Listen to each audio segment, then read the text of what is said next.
Lovely stuff. Thanks a million. Hi, Robin. How are you doing? Hi Neil, good, thank you.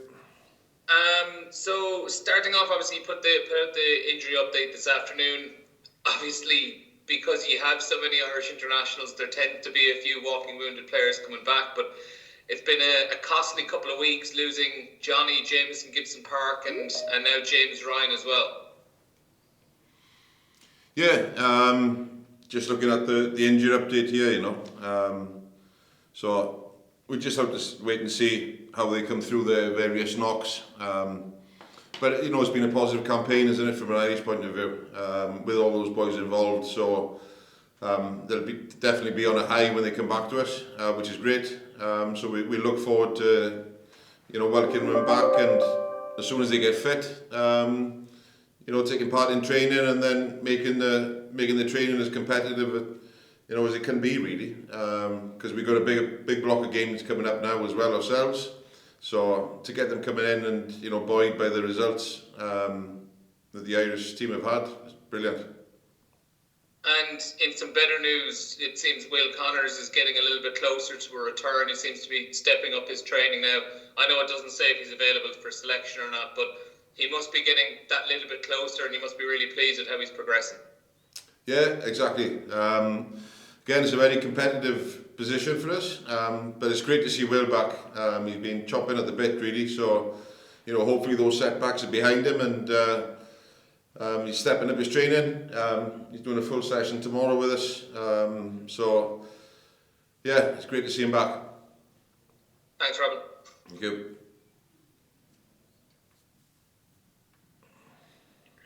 Robin, it's Don here. There were some in-house games while the internationals were. Did Leinster win those games? Yeah, we travelled up to Banbridge last Friday, where we played Ulster.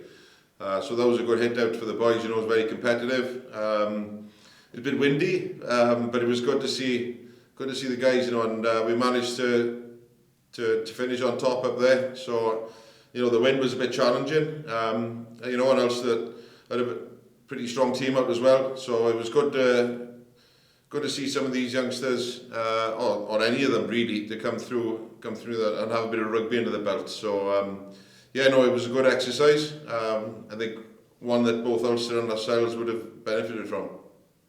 Yeah, what's the upside of having so many players away during the internationals? Well, everybody's chomping at a bit to play rugby, to play any sort of game. So that number of the academy players, they've been out on the weekend playing for the clubs, and from my own personal point of view, that's great, because I was brought up through a club system, so I know what being involved in clubs gives you.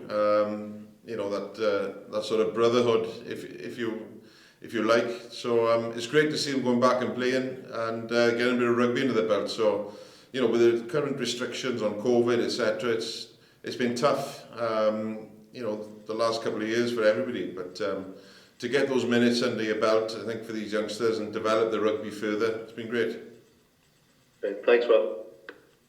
Thank you. Hi, Robin. How you doing? Good, thank you. There's just 9 tries from 6 Leinster forwards across those 3 internationals, and the absolute power and just performances from pretty much all of them in that window was brilliant. Can you just give your thoughts on it? Yeah, well, they've kept up the trend, really, because I'm not sure how many tries the forwards are outdoing the backs by 3-1, I think, here at Leinster as well. So whether it's a sign of the times, that big shift in rugby, or the backs needed up their game, I don't know what it is. But no, it's great to see that cohesion, both here at Leinster and with Ireland, really. So it's great. I mean, I'm happy with just winning penalties or winning one against the head in a scrum or what have you. But scoring tries, well, the more they can do, the better it reflects on the pack's work, really. The driving maul was very good on the weekend, against an Argentina pack. So Yeah, no, it's good. And just on players like Conan and Furlong, you said it was sort of like a sign of the times where they're getting more tries now. But Conan and Furlong are just absolutely brilliant at carrying. Josh Van de Fleer as well over the last year has been stunning at moving the ball. Do you think that's just a huge asset for Leinster and Ireland, just these mobile forwards who can get on the edge and just be an extra man out wide?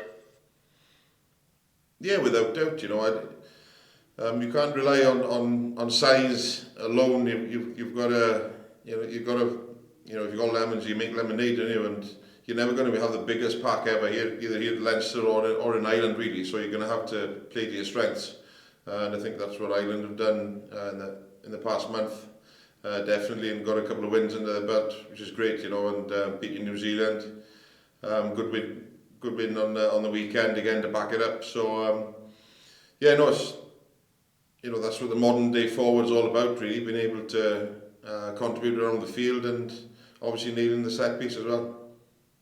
Alright, thanks Robin. Thank you. Hi Robin. Just wondering about the break from the last time Leinster played and coming in to play Ulster on Saturday.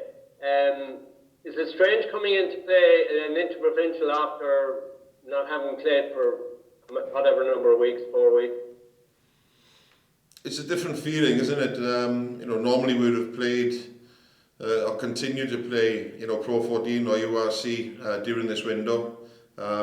So this is the first time that we haven't done that. So, we're aware of that, but everybody's in the same boat. So it's a different feeling for everybody, I would imagine. But I would, we focused a little bit on the last time we played Ulster in the Rainbow Cup, and they really tested us out that day.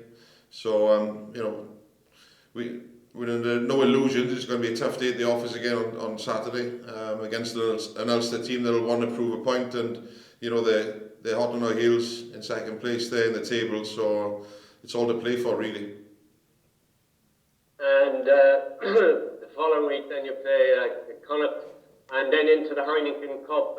It's fairly, it's kind of a fairly intense couple of weeks. So, you can't afford too many injuries, in terms of Johnny Sexton isn't available. So, kind of, it's awkward in ways. Yeah, it's the nature of the game, isn't it?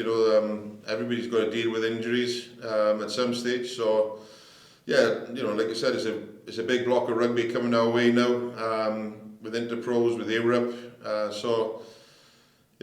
Hopefully we can continue, the momentum that the guys have started with Ireland. We've had a good start to the season.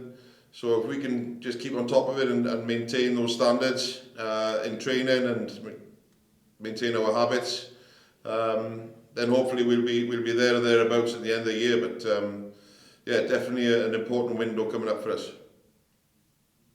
Thanks. Can I just jump back in with one more question there? This weekend against Ulster, is it likely that most of those returning internationals are going to be rested this weekend? Yeah, well, we're going to have to take stock of where they are and just treat each individual, as a separate case, really, depending on minutes they played, and So yeah, I think we've got to be smart about it as well. They're coming, back to us hot on the heels of a month away where, they've done fantastically well. So we've got to make sure that